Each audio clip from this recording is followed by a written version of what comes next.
Hi, everybody, again. It's Elisa Rubio, your coach for this 10-day orientation group. And I'm here today to talk to you guys about what your coaches and my expectations are for you during your 28-day challenge group. Though the expectations that I'm going to list are not precise, they're not exact. I just want to give you an idea about what you're expected to post about in your 28-day group. So don't stress too much about it, but just try and follow these guidelines.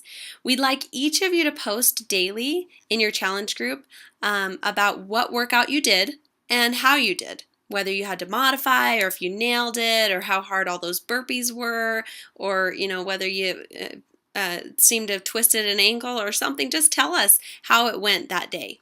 And don't be afraid to modify it first, by the way. You'll still get results. I modified for the first probably 4 weeks of T25 and I still got amazing results. And I've modified every program initially for the first few weeks. And don't worry, you can move on to the next section of the program when you're modifying. So that's just my little soapbox about that. But you can throw in details about how sore you are, how you felt when you finished, what part was the hardest, how you had to overcome the obstacles to get your workout in, whatever. Just post something that will engage the other participants in the group. So this is very important. If you didn't work out, I actually want you to post anyway. That's so important. I want you to post something to the effect of, today I didn't work out because blank. And tell us your reason, no matter how silly it sounds when you say it out loud. Just tell us. So you say, today I didn't work out because blank.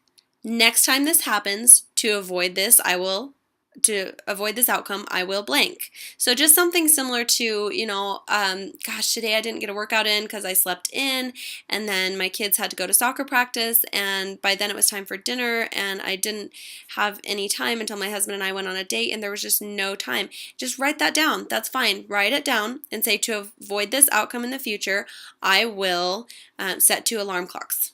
Or something like that, okay? So trust me, knowing that you have to be accountable either way, whether you worked out or not, is so important because it will keep the thought of I've got to work out at the forefront of your mind at all times, and it'll make you think twice about, opting not to work out because you're going to have to tell us that you didn't work out. Now, nobody's going to lecture you or think any less of you, but it's just important knowing that you have not only your coach, but also your whole group that's kind of got their eye on you. That, if you leverage that accountability, you're going to notice that it's going to make a difference in the longevity of your program and your how long you're able to push through the program. So again, you'll be thinking twice about skipping your workout, and it'll change the way you think about working out. So sometimes you're just not, I know this happens to me. Sometimes I'm just not feeling it. Okay, a lot of the time, at 6 a.m. when my alarm clock rings, I'm just not feeling it. It's at that moment in time, the last thing I want is to be doing push-ups. But because I'm committed to being accountable to my group and I know I've got to report it, and to my challengers, because being a coach, knocks that accountability level up just a whole nother level for me. I drag my butt out of bed anyway, and I work out if only so that I can post that I did work out instead of that I didn't work out.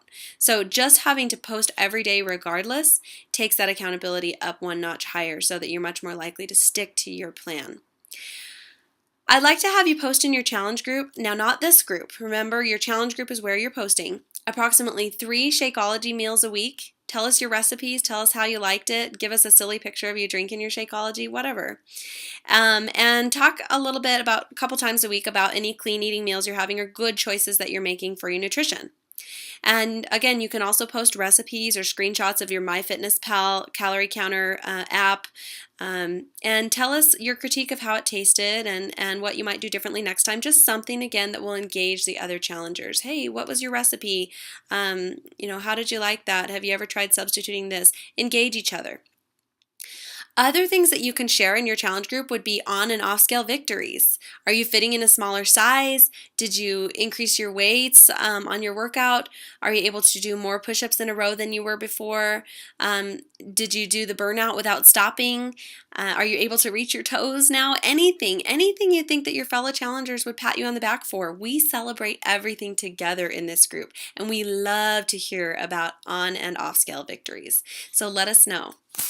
So that is what is expected of you in the challenge groups, and in a coming post I'll let you know what you can expect from me, and I'd like to hear what you would like to get out of the coaching experience. So give us that feedback, either comment here below or private message me or your coach. Thanks.